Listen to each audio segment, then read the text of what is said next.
Happy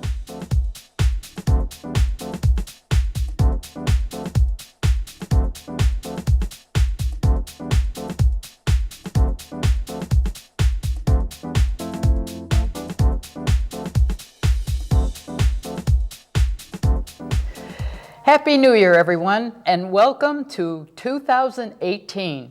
I'm Barbara McRae. And I'm Bob Spinozzi. And Bob, do you notice anything different? Oh, I think so. I think so. Yeah? Well, you know, I'm losing my hair, and I've been losing it for quite a few years, and everybody here that watches the show knows that I wear a hairpiece because of the thinning out.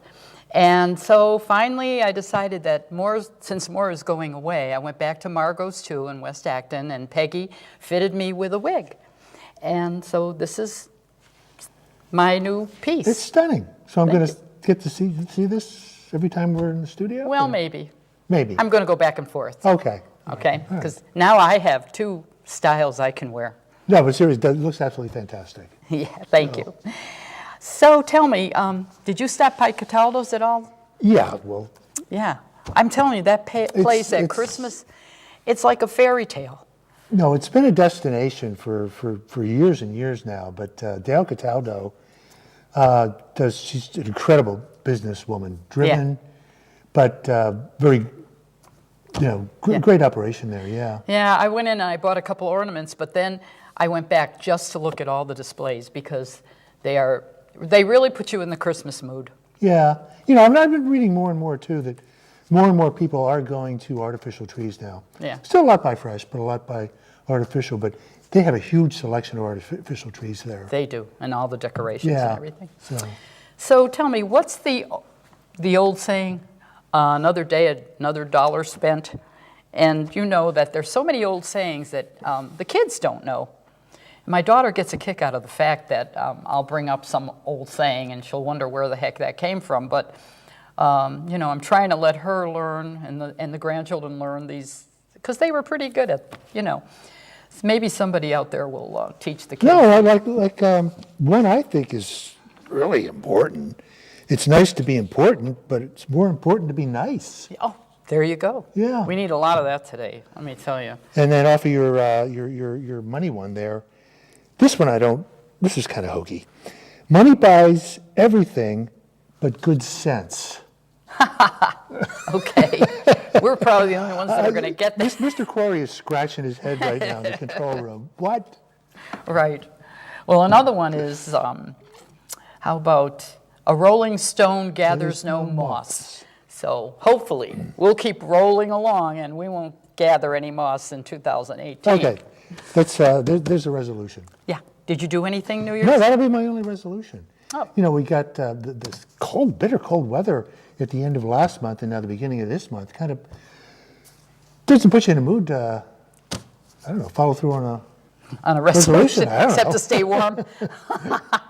Well, my resolution is to keep doing what I'm doing and enjoying my family and my friends. And well said. And work on my taxes. And it's that time already, seems like yesterday, but if you are going to have your taxes completed at the COA with the AARP tax program, make sure you have the January broadcaster, because all the information on what you will need when you come in is on the first page. And if you didn't get one in the mail, you can go online or drop by the COA and pick up a copy and read it and be ready to work with the AARP representative, which is Tony Jasinski, and he does a great job. We have coloring, coffee, and conversation on the calendar for January 8th. So you know what? You should see these books, Bob. They're very detailed, and when they're colored, they should be framed because they're really beautiful. But I'm too wild with a brush, so I'd be out of the lines all the time. I just I can't do these. But they're doing them, and they are becoming very creative, and very popular, too. Well, anyway, join this group on January 8th at 2 o'clock in room 230. Books are available, but bring pencils and pens, and come on in and join the conversation. Now, we had over 100 guests at the December Christmas luncheon. We did have to turn some away because they didn't sign up or because they waited too long to sign up. So get ready to call the COA office and put your name on the list for the Wednesday, January 10th theme luncheon, which is back to the 50s. And what did you wear in the 50s? Don't ask. You and I know. Don't ask. So where were you then? Join us for pizza from Bertucci's and music by McRae and the California Dreamers. Have a picture you want to share with us? Bring it along from the 50s, even if you were a baby. Let's bring in 2018 with fun and laughter. And it all begins at noon in the multipurpose room, Shattuck Street. Where else?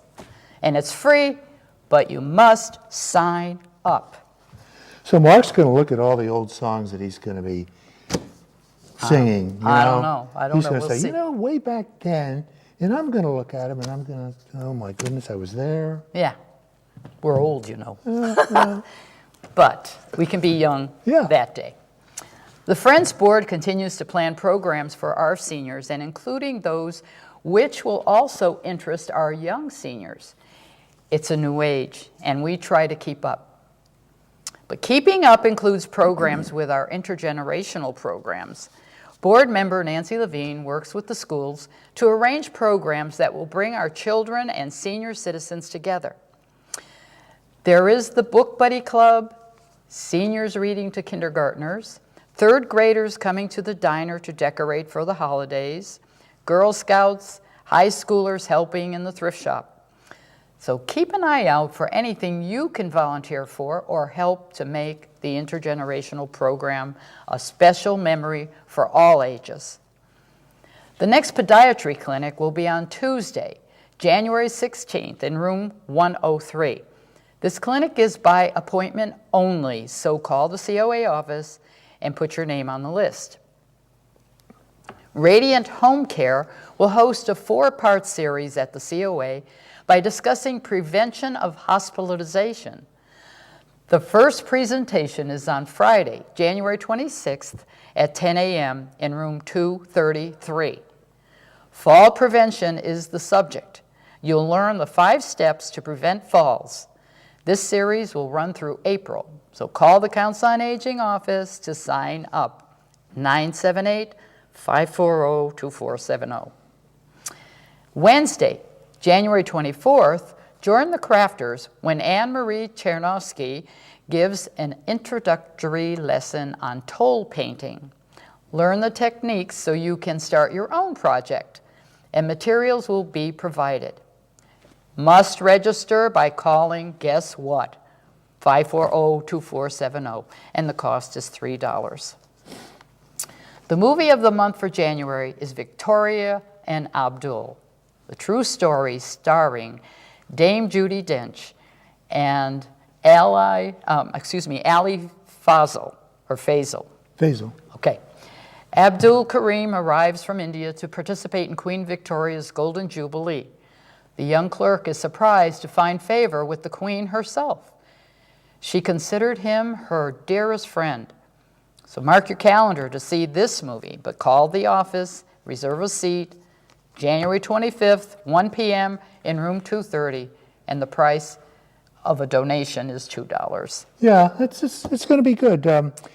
The setting is in the late 1800s, and it's a British comedy drama.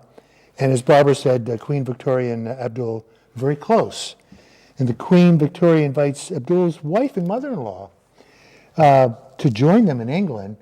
It didn't go over so well with some of the other people there. I'm not going to say any more about it, but we'll see what the repercussions were. I didn't know that it had a little bit of comedy in there. Yeah, that's the way it was billed at. Yes, yeah. Well, it should be interesting, so try and go. Indian Hill will present contemporary and classical duos for the box lunch. Evanthea sent us the schedule of programs because she wasn't able to make it this month. On Tuesday, January 9th at noon It's the Indian Hill Music Discovery Lecture. How do we know it's Mozart? With Eric Kamen, composer, performer, and Indian Hill Music School facility member. Admission is $10, but it's free for Indian Hill students, and you can bring your lunch. Chamber music at Indian Hill. Much Ado About Mozart. The faculty musicians treat with works by and inspired by Mozart, including Adagio in B minor, solo piano. Oh boy. Lamero Saro Costante. I'm sorry, I tried. Soprano with the flute. Arias from Don Giovanni and Beethoven's variations on a theme from the Magic Flute, featuring Martha Warren, soprano, Bob Wooden, baritone, Daniel Rowe, cello, Eric Kamen, piano, and Eileen Yerison, flute.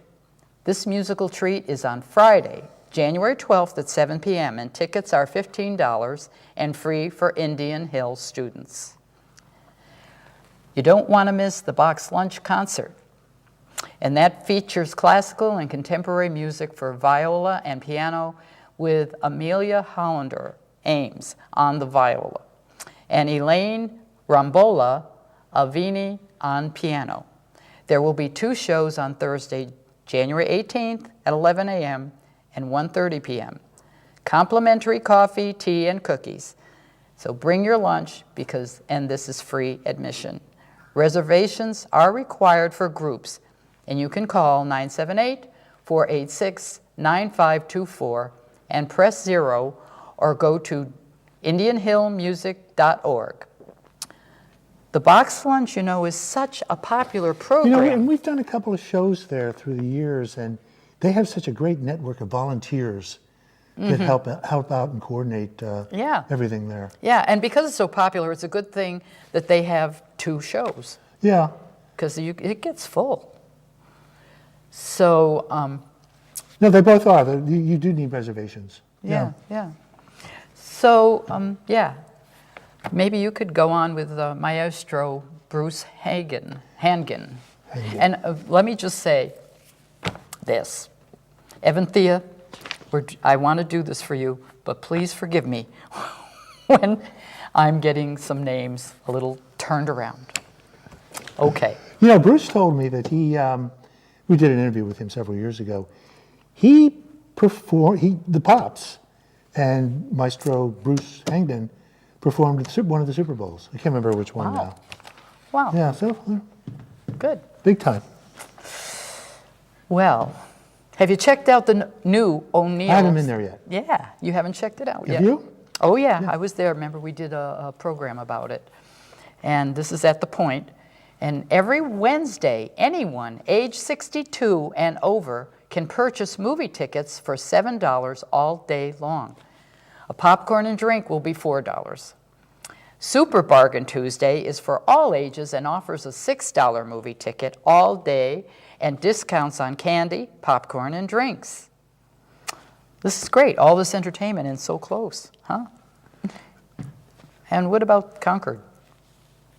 The Concord Players, maybe you can give us a little information on that? You can't take it with you. Alice Sycamore falls for Tony Kirby. He's a prominent banker's son, but when she invites the snooty prospective in-laws to dinner to give their blessing to the marriage, Alice's peculiar extended family, including her philosophical grandfather, her hapless fledgling ballerina sister, and her fireworks enthusiast father, might be too eccentric for the steak Kirby's. And this Pulitzer Prize-winning classic was originally produced in 1936. Seniors' open dress rehearsal is Thursday, February 8th at 8 p.m., $5 at the door. Theater is at 51 Walden Street in Concord. Performances are in February. Find out more, contact Joan Hines at, JB Hines rather, at gmail.com. You know where that is, don't you? Yeah. It's right, we've been there. right across from the library. Right. Yeah. Yeah. It looked like it was an old elementary school building at one time, way back when. Uh-huh. Yeah, but it's an interesting venue. Well, they inside do there. some great shows. And Yeah, they they have do. Good, Yeah. yeah. So, All right. Why don't you bring a friend and have lunch at the senior diner? And remember that if school is canceled due to the weather, the COA diner is also closed. But watch the news or radio broadcast to make sure Littleton is on the list. Now, gluten seems to be the word these days. And some of my friends need a gluten-free diet. And I happen to see this book, Food for the Light Body, by Kristen D'Amato, with gluten-free recipes. And I thought I'd check the 147 recipes listed. Now, we don't have time to show them all, so you'll have to look at the book yourself. But one quick example here is the Immunizer. It's a great winter drink. It does need a juicer, so if you have one, great, you're golden. Now, the Immunizer, whoa, I'm having trouble today. 2 oranges peeled, 1 lemon peeled, 1/4 of a jalapeno pepper without seeds, half ginger root, and run all of the ingredients through your juicer. And the juice gives you an immune blast during the winter. Drink it when you feel a cold or congestion kicking in. And it's good to know this because of the weather. It's going to contribute to a lot of colds this year. You know that? well, I'm willing to try anything once. Yeah. We're going to have to tell Mark about this because he Oh, has right, a yeah. Yeah, maybe this will help him. Or he should have done it before. Maybe it's too late. I don't know. Thank you for all the donations you bring to the thrift shop.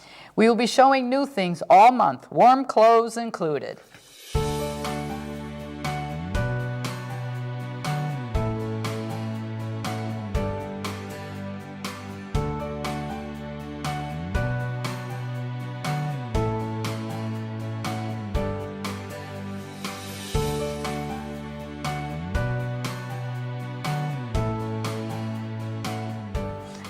Our outreach workers work hard to help anyone in need. If you have questions, call Tina Mader at 978-540-2472 or Nicole Lawrenson at 978-540-2475, and they are ready to assist you. Now, joining us as the interim director for the Council on Aging is Jamie Brenner Gutner. Jamie jumped right in to help keep the COA working at full speed. Stop in and say hi, because I know she will be happy to see you. The Littleton Country Gardeners are always give interesting programs all year. We've had a progressive garden tour, wrapping up our gardens with Betty Sanders, the festival table, decorations, a holiday bazaar table, decorating the library in December, and on January 23rd, we'll create terrariums. And if you are interested in knowing more about these gardeners or just coming to a particular meeting, call President Sandra Cassell at 978-486-9395 or Vice President Linda Schmidt at 1-978-952-0129. Now note that the town office building will be closed on January 15th, Martin Luther King Day. The COA and diner will also be closed that day. Now we are enjoying our new puppy, Billy Bob, and I have to say he makes us laugh every day. Dogs are very special friends, and service and therapy dogs can be a friend to many people who need a little comforting or enjoy a friendly, furry face. And today my guests are Martha McCown and her therapy dog, Greta. So stay with us and meet Martha and Greta. Today my guest is Martha McCown and her therapy dog, Greta. And welcome. Welcome to you and to Greta. Thank you for having us. So I want to learn more about therapy dogs. And I want to know what the difference is between a therapy dog and a service dog. Well, that's a great place to start. First of all, therapy dogs are, they're our pets. Greta is my pet. Greta is just the temperament. She has a nice temperament, and she serves lots of people. We go and she makes many people happy. not one in particular. She makes me specifically happy also, but her job as a therapy dog is to help and make people happy lots. A service dog has a specific role and is highly trained, and their specific role is to help that one person that they're with, that they're assigned to. Oh, I see. So they, they might be trained to help someone who's in a wheelchair and can't get around. They might help them open doors and things like that, or a blind person who needs a seeing eye dog. Greta, lie down. So they're specifically trained and very highly trained, whereas Greta's been through an obedience class, and her temperament is wonderful, and she has passed a test. But it is not nearly as strenuous as a certified. I see, yeah, because dog. I was saying, I was calling almost every dog service dogs. Right. But there is a big difference. There is a very big difference, and an issue is that, Greta has on a red vest that can look like a service dog, and she's not a service dog, and I cannot take her just anywhere. And a service dog, because they're with that person, and they're helping that person through day-to-day activities and things. They can take them into stores. They can take them on buses, on trains. They can take them on, planes and things like that. Greta is not able to go. Therapy dogs are not able to just go anywhere they want to. They can go anywhere that other dogs are able to go. But they can't just go in anywhere. I can't take her into a grocery store and things like that. That's a very important distinction. Yeah, it is. It's a very important distinction, and we stress it highly with our teams to make sure they understand. When did you get your first dog? Well, Greta is my first dog that I got certified. She's my trooper. Greta was certified in 2011, and she was 1 year old, and she's now been doing it for about 7.5 years, and I just loved it. I had an older dog who I also got certified, and she's now retired because she's 14 years old. That's Sophie. And I also have a cat. I had 2 cats certified. Daniel is my trooper cat who goes everywhere. He's a very popular boy. And I have another cat, Phoebe, who passed, but she passed the test, but she didn't seem to enjoy it when I took her out. And one of the most important things about having a therapy dog or a cat is to make one of our roles as a handler is to make sure that the pet is having a good time and enjoying it. We don't want to take them if they don't seem to be enjoying themselves. Yeah. So Phoebe wasn't, and I just retired her. I would have loved her to go because she was my therapy cat, and she was so fabulous. She's so fabulous at home, but it's not her thing. So Yeah. it's okay. You don't think about cats being therapy Yeah, pets. they're very But- unique. Yeah, but, excuse me. But I want to know, what made you decide to have a therapy dog? Well, I have wanted to do this since I was 8 years old. And I was in, my grandfather, Pop, was in a VA hospital. And he was crippled with rheumatoid arthritis, very much in pain. And whenever we went to visit him, they had a dog and a cat on the ward that lived there. Mr. Moon and Dandelion, and they were in Pop's room all the time, and he, in such pain that he was in, he always had a grin on his face. They brought him such joy. He had a blanket at the end of his bed where Mr. Moon slept, the cat, and they just brought him such joy, and it just struck me then, that it was wonderful. And I wasn't thinking then that I wanted to do therapy, have a therapy pet, but as I got older and I started seeing the impact that they could have on other people. And then my mom was very sick and passed away in 2009, and I would take my other dog, Sophie, down to see her, and she just wanted that dog with her. She just loved having her in the room. And it just struck me that, they can do a lot. They can do a lot. I'm not sure that my dogs would ever be therapy dogs, because I remember my mother saying, I will babysit your children, but I will not babysit your dogs because they are spoiled. And I think I continued to do that. But for me, I think having our dogs is good therapy for us. You know, Absolutely. I really love having a dog. Absolutely. But I can't take him to visit people because he'll probably jump all over them. But I think, you know, having therapy pets is really a wonderful thing. And, you know, you've seen them in nursing homes and you know, visiting people. And we take our teams. So Pets and People is the organization that we're certified through, and I'm on Okay. the board. Okay. I'm a board member on there. We have 200 teams, and it's the important distinction is we certify teams. Like Okay. Greta and I are a team. Okay. And we certify the team. So Greta could not go with somebody else. Couldn't go with me. She could not go with you. We're certified as a team, and that's an important distinction that we really stress. So they're training you Yes. a lot. Yes. Yeah. So we have a process that we go through to certify a dog or a cat, and it includes first of all the dog the dog should go through an obedience, and the handler should go through a basic obedience class. Another good thing for them to have is what's called a AKC Canine Good Citizen.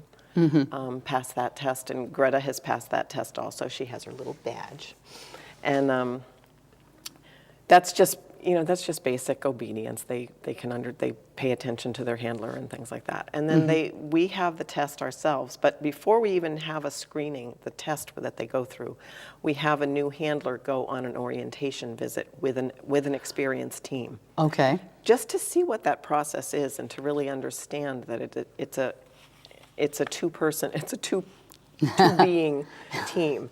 And we're looking for the rapport. You know, there's a rapport that you want to have with the residents, and the person has to have that rapport. The dog has to look like has to be enjoying it and wagging their tail and enjoying things and not be sort of subdued and everything. We want them. Their temperament needs to be calm, but they need to be sort of joyful and bringing that joy. So we're looking at that. So they come on the visit and see what it's like, and then we set them up if they're still interested. We set them up for a screening, and the screening is a half-hour test that we go through just a lot of things. They have to have a nice loose lead.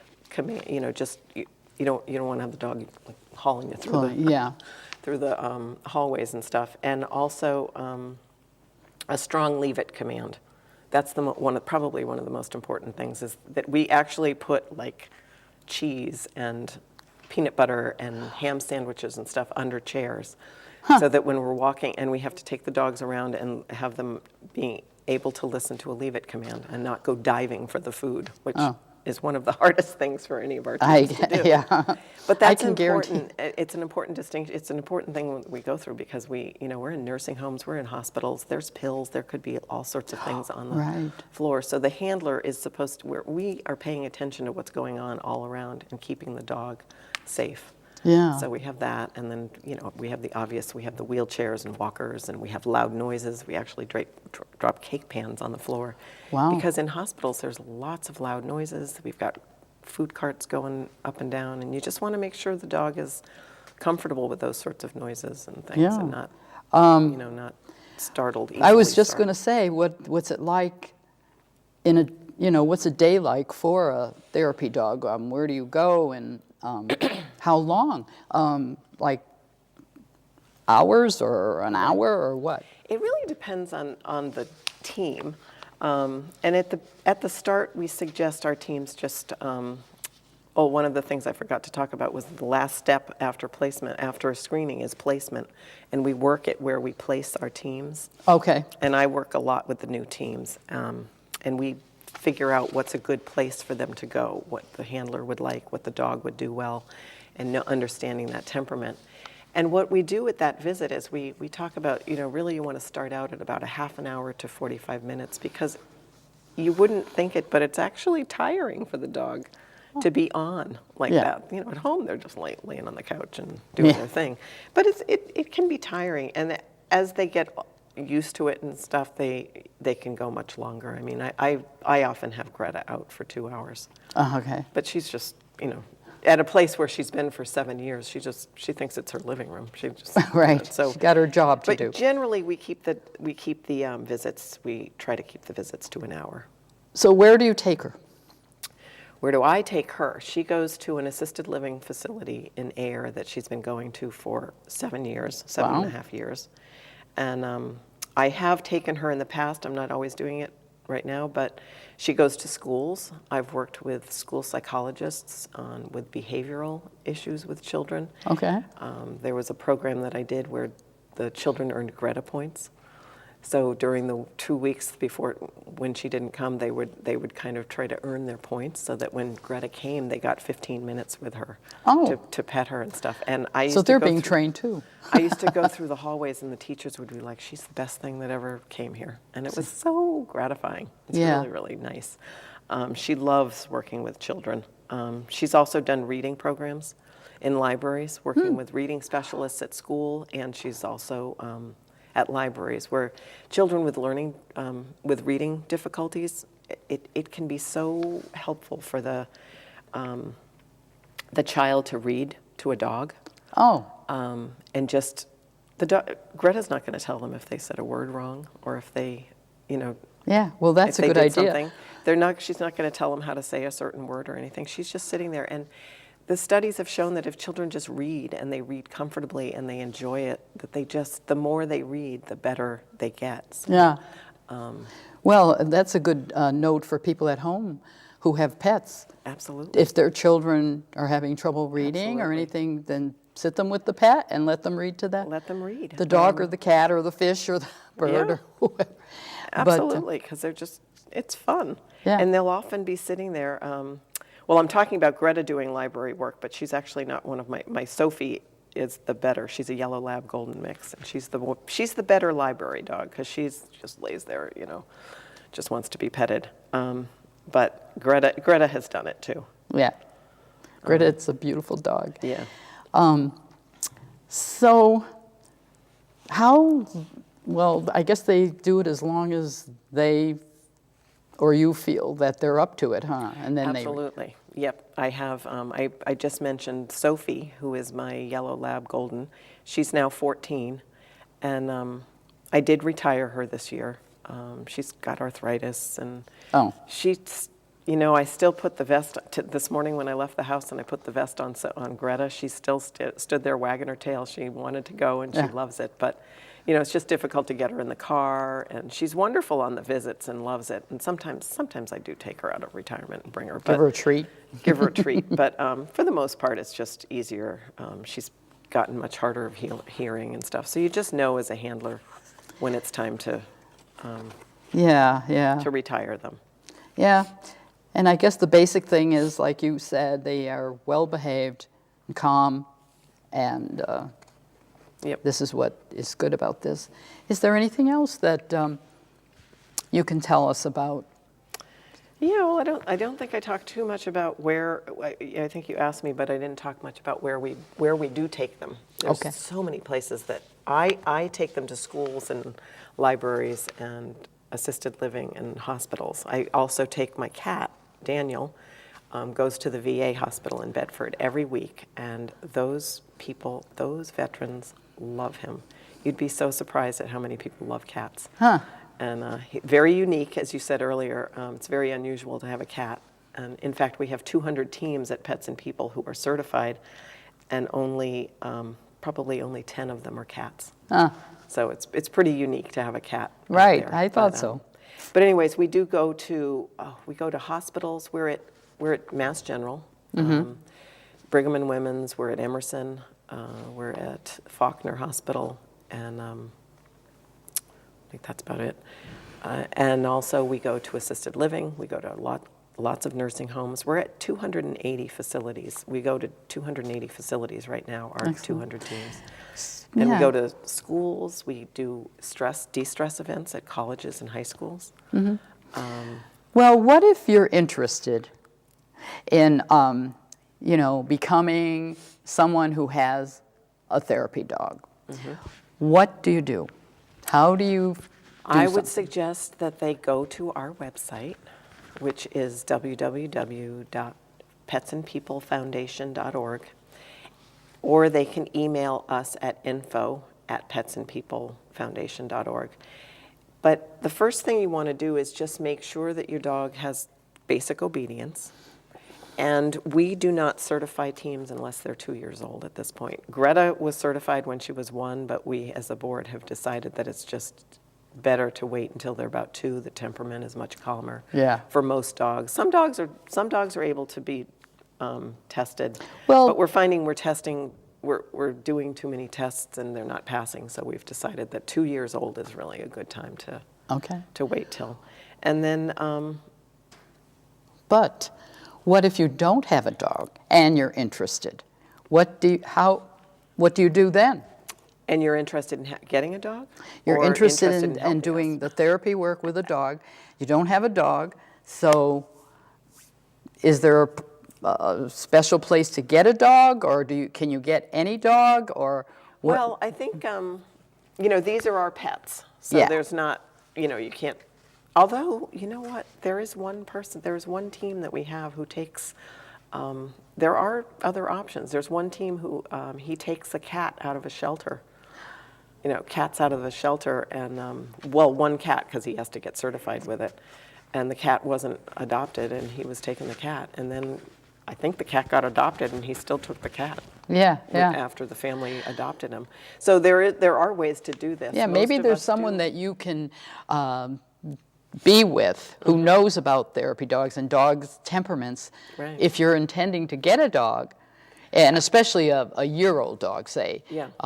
And maybe they could go with you and Oh, say, absolutely. We're happy to help people think about, when they're adopting.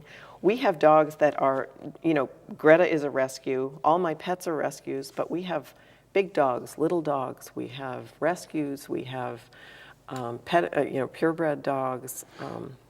The one thing they have in common, they can all be very different. They've all got different personalities, but the one thing they have is that temperament. Yeah. And the love of being with people and wanting to go up to people. So there's no one formula. yeah. And again, it's also the rapport between the handler and the dog. I would say that many of our people who do not pass the test, it's often that the pet does not look like they're enjoying it. Oh, okay. So we're looking really a lot at that.